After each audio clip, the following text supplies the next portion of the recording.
Fundación Edelvives patrocina este espacio cultural.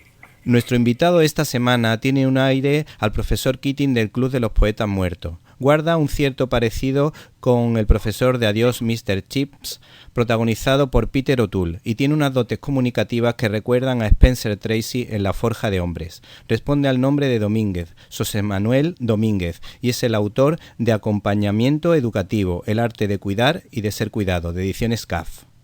Buenas tardes. Muy buenas tardes, Víctor. ¿Qué tal estás? Pues estamos bien y además nos ha gustado no solo el libro por su contenido, sino también la portada, porque en ella aparece una mano rodeada de mariposas y esa mano no toca ninguna de ellas, pero entiendo que es una manera de guiar dejando libertad a la persona.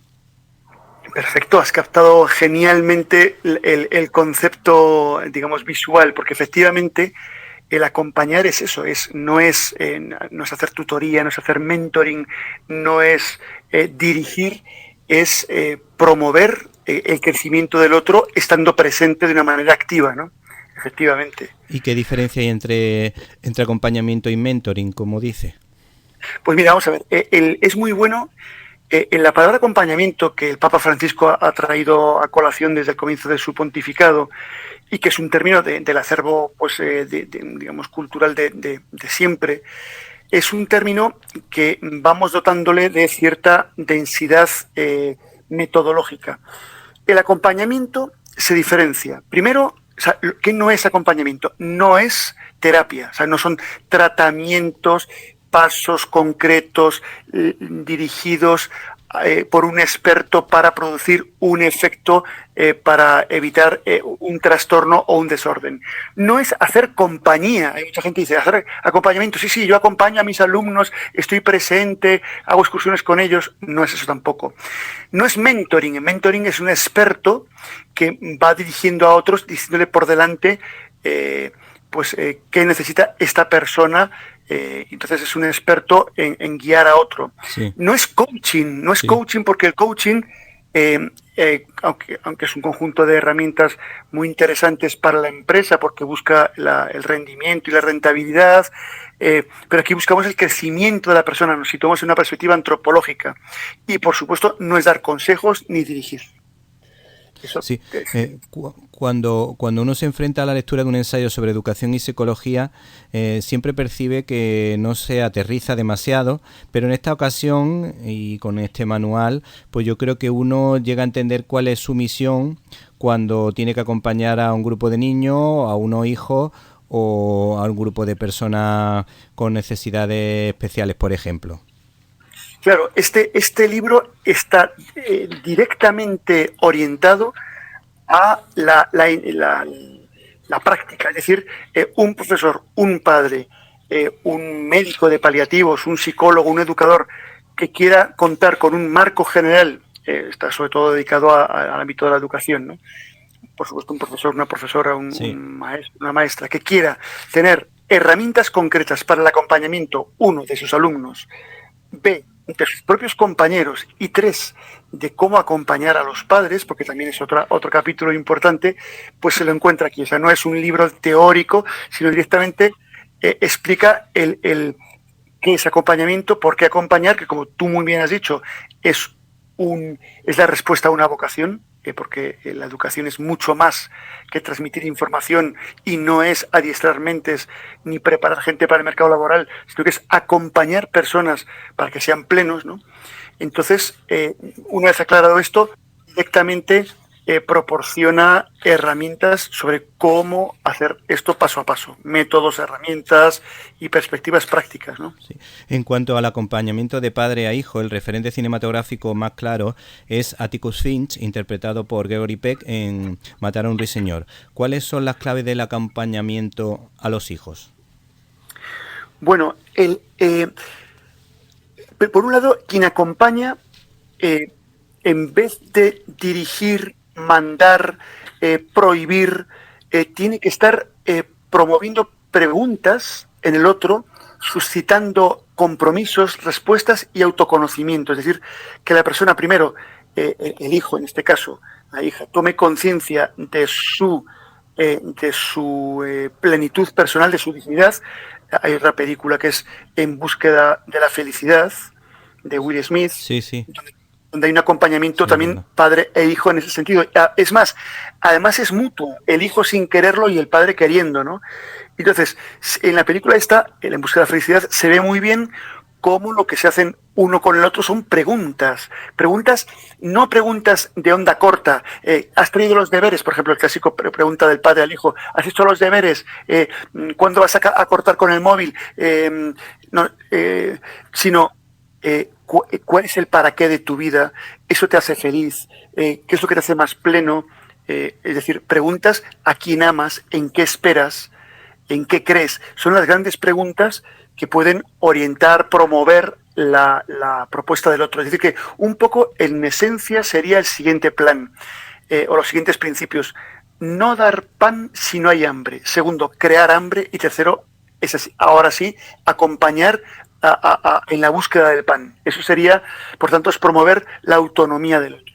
Sí, bueno, me ha alegrado mucho que haya elegido ese ejemplo En busca de la felicidad, porque yo a veces, en mi otra faceta, la faceta educativa, pues esta película para mí es un referente para los niños de sexto o primero de la ESO, porque creo que es una película que toca el corazón, que toca temas que a ellos quizá le pueda interesar en algunos momentos, y también de alguna manera para mí es una redención de Will Smith con el tortazo que dio el año pasado en los Oscars, porque creo que también sufrió una ofensa. Yo creo que su mujer se sintió ofendida, él no supo reaccionar, y yo creo que películas como esta pues de alguna manera pueden redimirle.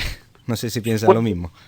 Sí, yo creo que no podemos nunca, nunca, nunca, y partiendo de uno mismo, nunca categorizar, etiquetar a una persona por un hecho erróneo, porque entonces ninguno de nosotros, yo por supuesto, no tendría salvación y no tendría redención posible. Si por una equivocación mía, digamos, echan por tierra todo mi trabajo creativo, toda mi propuesta, toda mi vida, pues sería catastrófico. Entonces yo creo que se puede ser misericordioso con Will Smith en esa metedura de pata pública. Claro, lo malo es que lo hizo delante de las cámaras, sí, sí. y quedarnos con el buen Will Smith, que es un tipazo espectacular, ¿no? Sí, sí. Bueno, he visto que en ocasiones utiliza frases de grandes autores como mi filósofo favorito griego, que es Sócrates, que dijo el arte de acompañar se apoya en gran medida en el arte de preguntar. Claro, claro, efectivamente. Volviendo a Sócrates, la clave de Sócrates decía, no cese autón, o sea, conócete a ti mismo, ¿no? Conócete a ti mismo, y lo primero que tenemos que conocer es nuestra dignidad. Eso es el punto de partida del acompañamiento, darme cuenta de que soy una persona digna y de aquel a quien acompaño es plenamente digno, ¿no? Y después promover en él el autoconocimiento.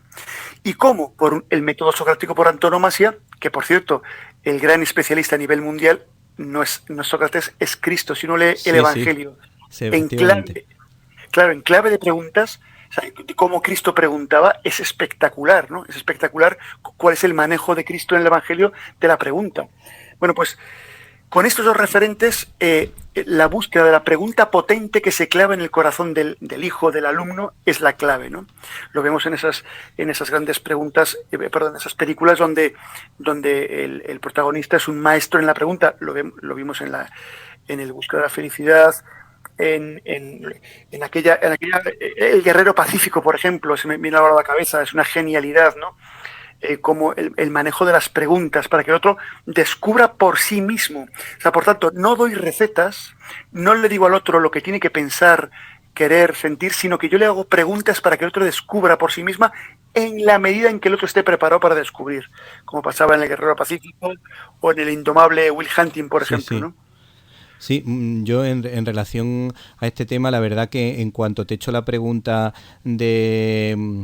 de Sócrates, evidentemente me ha venido el chispazo de que Jesús de Nazaret hacía exactamente lo mismo. Y con respecto al acompañamiento, a mí me llama la atención esa expresión que dice favorecer el encuentro, y ese encuentro, como tú decías, cogiendo el ejemplo de El indomable Will Hunting, ese encuentro entre un psiquiatra como Robin Williams y Matt Damon, que era un superdotado, ahí se ve ese encuentro entre personas que precisamente ese Robin Williams es un referente para el chico porque el chico ve que sí hay intención de que haya un encuentro, porque los otros psicólogos que aparecen al principio de la película van buscando, analizando su psicología, y a él, protagonista, pues eso le saca de sus casillas. Claro, efectivamente. Mira, cuando a mí me preguntan efectivamente cuál es un buen modelo, esto me lo preguntaron en un congreso de coaching, un congreso internacional, evidentemente ni católico ni nada, o sea, era un congreso profesional de coaching. Me preguntaron el mejor texto que yo les podía dar de coaching, ¿no? Esperando que les diese pues alguno de los Whitmore o yo que sé, alguno de los grandes. Y yo les dije, pues del Evangelio de Lucas, el pasaje de Emaús, en el cual, fíjate qué bonito, dice, el Cristo le salió al encuentro, es decir, primero sale uno al encuentro del otro. No espero a que venga a mí como si fuese una consultoría, sino que salgo yo al encuentro del otro. Segundo, camina con él a su ritmo. Quien hace acompañamiento no lleva al otro al ritmo propio, o sea, no lleva el ascua a su sardina, no juega en el campo propio, sino en el campo del otro, ¿no? Los que venían de Emaús venían cansados, lentos y abrumados y fracasados. Pues Cristo, que era un auténtico atleta, caminó al ritmo de estos pobres hombres que venían derrotados emocionalmente, ¿no? Tercero, Cristo, ¿qué hace? Les pregunta, ¿de dónde venís? ¿Sabes que eres tú el único extranjero que no sabes lo que ha pasado en Jerusalén? Y él, haciéndose el longuis, dice, ¿qué? Es decir, les pregunta para que el otro, no para enterarse él, no para enterarse quien acompaña, sino para que ellos tomen conciencia de sí mismos, ¿no? Y después les escucha. Otro arte que en general padres, madres, profesores, profesoras, no tenemos muy desarrollado. Somos muy buenos en general hablando, pero no tan buenos escuchando. Entonces es otro modelo. Y después hace otro tipo de herramientas en Emaús impresionantes, confronta con razonamientos para que el otro descubra por sí mismo, les propone una experiencia gracias a las cuales tuvieron un descubrimiento, y después tuvieron, en psicología se habla habitualmente de la metanoia, del cambio cognitivo, Sí. pero lo que les propuso Cristo en el acompañamiento es mucho más, es una metacardia, un cambio de corazón, ¿no? Sí, sí. Y entonces ellos por su cuenta y riesgo tomaron la decisión de volverse a Jerusalén. Bueno, ese es el ejemplo para mí canónico de lo que es acompañamiento. Claro, en el libro, aunque tiene un apartado, en el libro mío, tiene un apartado final que es el acompañamiento espiritual, y en última instancia en clave cristiana, pero el resto del libro es para todos, ¿sabes? Creyentes y no creyentes. Entonces es la aplicación en realidad de Emaús en clave de antropología, de psicología y de metacoaching, pues aplicando Emaús, pero en clave, digamos, da razón de lo que hemos visto en el Evangelio, ¿no? Curiosamente, el actor Eduardo Verástegui pues tenía, creo recordar, una productora que se llama Metanoia Films, y me imagino que se refería a lo que estás comentando. Luego, por otra parte, cuando preparaba la entrevista me acordé de un caso particular. Si vemos, por ejemplo, un alumno que tiene un escaso nivel en todas las materias y vemos difícil que, por ejemplo, vaya a pasar a secundaria o vaya a terminar el bachillerato, ¿cómo podemos ayudar a esa persona si descubrimos que tiene un talento, por ejemplo, para la pintura extraordinario, pero tenemos la impresión de que esa persona pues no va a ser capaz de terminar los estudios para poder acceder a Bellas Artes? ¿Cómo podríamos ayudar a este chaval o a esta persona que tiene este talento? Bueno, lo primero de todo es tratarle no por sus resultados académicos, a evitar a toda costa el etiquetarle, sí, sino tratarle por su dignidad, o sea, mostrarle que él vale infinito, que estamos felices de estar a su lado, independientemente de sus resultados académicos. Por cada parte, cada persona tiene su genialidad. No todos son un genio en el bachillerato, y por otro lado, no todo genio en la primaria, en la secundaria o en el bachillerato después son grandes profesionales. Hay muchísima gente que les ha ido regular como estudiantes, o que incluso han fracasado al comienzo de su vida profesional. Por ejemplo, a Walt Disney le echaron por tierra porque decían que no era nada creativo. Pues a Einstein le decían que bueno, pues que era demasiado imaginativo y que no era nada científico su hipótesis de la relatividad. A Beethoven le tenían su padre crucificado porque era un mal violinista, y así tanta gente, sí. A Darwin, su padre también lo tenía despreciado porque no iba a ser un buen médico, que es lo que el padre quería. Lo malo es querer que el otro sea lo que yo quiero que sea. Entonces, sí. La educación es promover la plenitud del otro y alentar que florezca y por su propio camino. Camino que a veces se ve muy temprano y a veces solo los años muestran dónde está la genialidad de cada uno. Pero para eso siempre ha tenido que tener personas que hayan confiado en él incondicionalmente. Esto es la clave, ¿no? ¿Cuántas personas? Yo recuerdo ahora mismo, no voy a decir nombres, pero quien lo conozca, pues por ejemplo, una persona que era un auténtico, o sea, una persona con adicción a las drogas de sustancia durante muchísimos años, tirado por las calles, que alguien confió en él, estuvo a su lado, esperó a su sanación y su crecimiento, y hoy es un espectacular sacerdote. O personas que yo recuerdo una experiencia personal, uno de mis ex alumnos de los primeros años, que era un auténtico, pues, lo digo cariñosamente, pero una persona, delincuente, porque aparte estuvo sub judice, o sea, no lo digo como etiqueta, sino sí. Algo literal, un tipo delincuente, un tipo mal encarado, impulsivo, y me lo encuentro muchos años después como director de un centro educativo, casado con 4 hijos y colaborando en la parroquia. No era creyente cuando yo lo conocí. Yo conocí también uno de mis alumnos que era un gran bebedor de cerveza, ateo y comunista, y me lo encontré años después siendo un maravilloso sacerdote. Es decir, hay que dar tiempo a la gente, hay que esperar en las personas, porque cada persona es única. Lo que pasa es que nuestro sistema educativo solo reconoce ciertas habilidades. Si eres bueno para la operación matemática, para la redacción, y bueno entonces eres un fuera de serie. Pero, ¿cómo mide nuestro sistema educativo si alguien es muy líder para las relaciones sociales? Eso no lo mide. Sí, o si es una persona muy creativa para la composición musical, no lo mide. Para nada. Sí, claro. Sí. Entonces, hay como ya veo que el cine es esencial en esta conversación, sí. Hay un cortometraje que yo empleo mucho también en coaching que se llama Espejo. Ha tenido muchos premios. De Vincent, me suena. Espejo. Eso yo creo que tiene que ser de obligatorio visionado a quien, le gusta el cine, y segundo, a quien quiere saber qué es y qué no es acompañar. Mucha gente cree que acompañar lo puede hacer cualquier persona. El acompañamiento educativo, el acompañamiento, acompañar, nada, te pones a su lado, le aconsejas y habitualmente se mete la pata. En esta película aparecen las dos versiones. Una primera parte del corto, y no voy a contar mucho para no hacer spoiler, ¿no? Que se suele decir. Sí. Una primera parte del vídeo, del corto, donde una persona quiere acompañar a otra porque el acompañado ha sufrido un revés muy fuerte en su vida y mete la pata. Va allí a aconsejarle, a decirle, a forzarle, vamos, no te sientas mal. Y después, la segunda parte sí que hace un buen acompañamiento porque le respeta, está presente, deja espacio al otro en silencio, le hace preguntas, le da un apoyo emocional, deja que el otro sea el otro. Y en esa segunda parte sí hay un auténtico acompañamiento.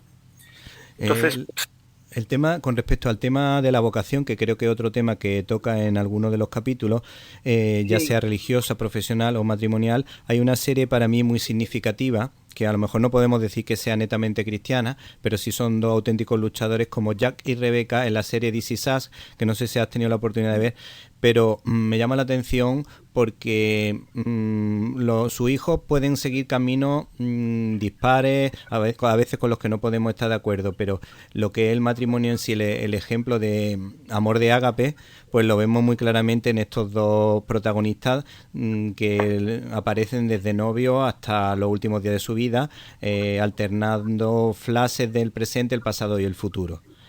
¿Cómo? Sí. Puedes responder lo que quieras, si tenía ya la idea clara. Me alegra mucho que hayas traído a colación la palabra vocación o llamada, porque en realidad la clave, a diferencia del coaching, que se fija solamente en cuál es la situación ideal por la cual puedes salir de este embrollo en el que estás ahora, cuál es tu pain, cuál es tu dolor de cabeza y cuál sería tu situación ideal, esa es la perspectiva del coaching, que es efectiva, pero muy chata, muy de onda corta. Sí. El acompañamiento es de onda larga. Entonces el acompañamiento propone algo espectacular, que es, en acompañamiento decimos, la clave no es cuáles son tus debilidades, tus amenazas. Esto es muy del coaching, ¿no? El famoso DAFO. Yo el DAFO lo aboliría como la esclavitud, ¿no? Yo creo que es mucho más potente una herramienta que he propuesto en este libro y que propongo en mis cursos de acompañamiento y en mis acompañamientos a matrimonios y jóvenes y personas, que es el BAFO, con 2 Vs, que es vocación, valores y desde ahí fortalezas y oportunidades, porque las fortalezas mías y mis oportunidades vitales solo cobran sentido desde mi vocación. Hubo un ateo como Dios manda, un tipo serio y riguroso, que era Martin Heidegger. Martin Heidegger, ateo radical, en Ser y Tiempo, en el apartado 52, dice lo siguiente: toda persona está llamada. Yo estoy llamado. No soy yo quien me llama, pero la llamada está en mí. Claro, él era ateo y por tanto no quería o no se atrevía a dar el paso de reconocer que si hay una llamada, alguien llama. Él decía que no era él, que estaba en él, pero es indudable que cada uno es llamado. ¿Llamado a qué? A plenitud desde un camino propio. Decía Martin Buber que cada uno tiene un camino propio para construir su vida. Ese camino propio al que estoy llamado es mi llamada particular. Todas las personas, ateas o creyentes de una religión o de otra, o ateos o indiferentes, tienen su llamada a vivir su plenitud. Todo el mundo tiene... Entonces, esta es la clave que hay que promover en las personas, que tomen conciencia de que son únicos, de que están llamados a recorrer un camino único y que son los autores de su vida. Que eso después se concreta de muchas maneras. Los cristianos manejamos un concepto, los católicos a veces, muy restrictivo de vocación. Sí. Está la vocación de matrimonial, sí, son las vocaciones, los estados, pues como más habituales y más genéricos. Pero en realidad esos estados están dentro de una llamada de cada uno a vivirlo de una manera determinada. Por ejemplo, hay vocaciones sacerdotes, sí, pero después dentro de esa vocación hay 100.000 modalidades, tantas como sacerdotes. Y su vocación sacerdotal se enmarca en su camino. Con lo cual, la gran pregunta que hay que hacer a un joven, a un niño, a un adulto es: ¿quién estás llamado a ser? Esto exige, claro, una preparación. Hay indicativos de cuál puede ser la propia llamada, ¿no? Que incluso un ateo puede reconocer en su vida, o sea, cuáles son los acontecimientos de mi vida, cuáles son las personas que me impactan, cuáles son mis propias cualidades que me llevan a ponerlas en marcha, a qué he de responder como valioso. Estos indicativos, otros cuantos más, que se explican en el libro, perfilan mi propia llamada, y desde ahí mi vida se convierte en respuesta a la llamada. O sea, frente al esquema ilustrado que nos han hecho creer de que yo pienso, je pense, je suis, yo pienso, yo decido, yo quiero, yo soy el protagonista absoluto, en realidad la antropología personalista nos muestra algo apasionante. No, yo más bien soy un ser de respuesta. Dios me ama, me llama, me crea y yo doy una respuesta a los dones. Yo digo fiat, pero Él me ha amado primero. Yo digo azul, aquí estoy. Yo digo, y al final digo Magnificat, qué bien lo que he podido hacer gracias a poner en juego lo que tú me has dado, ¿no? Entonces el hombre es un ser de respuesta. Cuando uno descubre que es llamado y por tanto que es enviado, y eso es una experiencia antropológica para todo el mundo, es apasionante. Y esa es la clave, en mi opinión, del acompañamiento educativo, que es cuando la gente despierta, cuando descubre que está llamado a ser, a lo que está llamado no es solo a aprobar cuarto de la ESO, primer bachillerato, a hacer una carrera o a ganar una oposición, sino está llamado a recorrer un camino único y tener una cifra única en la historia de la humanidad. Eso es algo grande, ¿no? ¿Y qué tiene que ver con José Manuel Domínguez, dos grandes autores como Dostoyevsky y Víctor Frank? Bueno, pues vamos por partes. En el caso de Dostoyevsky, toda su obra es un retrato psicológico maravilloso de la humanidad, ¿no? de lo que es el ser humano. Es una especie de libro de antropología novelado, toda la obra de Dostoyevsky. Y Víctor Frankl es uno de los fundamentos del acompañamiento educativo, porque una de las piezas clave que despierta, que pone en marcha todo el proceso, es el descubrimiento, el proceso educativo, es el proceso de sentido, de descubrir el sentido profundo de mi vida. O sea, la psicología, la biología habla de que tenemos impulsos, el impulso de comer, el impulso de descansar. La psicología habla de motivos, y se ha hablado mucho de hay que motivar al alumno. Bueno, eso es de onda corta. En mi opinión, la clave está en que por encima de impulsos y motivos está la llamada, está el sentido. Y el sentido es el conjunto de valores que encuentro en relación a mi vida. Y eso es lo que hace que me levante con pasión cada mañana, que comprometa mi vida de modo ascensional a pesar del esfuerzo y del cansancio, que no pierda la ilusión, que no caiga en depresión. Es la clave de la educación. Entonces, más allá de una educación que se limite a ser simplemente pues transmisión de información, pues transmisión, empleo de técnicas pedagógicas y tecnológicas, más allá de habilitación intelectual para entrar con ventaja en el mercado laboral, más allá de entrenamiento de mentes, es mucho más allá de eso, y sobre todo es un proceso de descubrir sentido y plenitud de sentido de las personas, ¿no? Bueno, José Manuel, se nos acaba el tiempo. Queríamos terminar con una pregunta que para mí es importante, porque se han aprobado ahora leyes de género, leyes de eutanasia, sí, leyes que van a aumentar las tasas de aborto, y en la película Poveda aparece el fundador de las Teresianas, y se percibe una manera especial de enfrentarse dialécticamente y a través del perdón y del diálogo a la institución de libre enseñanza,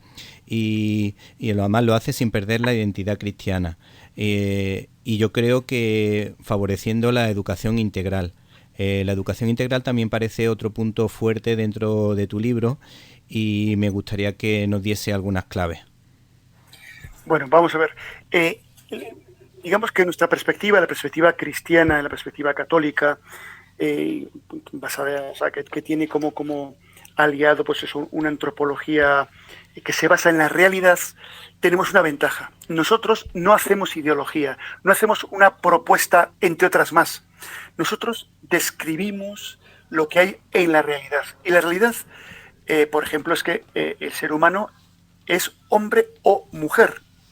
La realidad es que la vida es máximamente digna, y después en psicología, por los efectos, sabemos, y yo llevo años acompañando tragedias personales de jóvenes con problemas con problemas emocionales tremendos, porque han asimilado ideologías que van contra la propia estructura de su ser personal, y claro, al final digamos, los efectos son devastadores a nivel personal, emocional, estructural.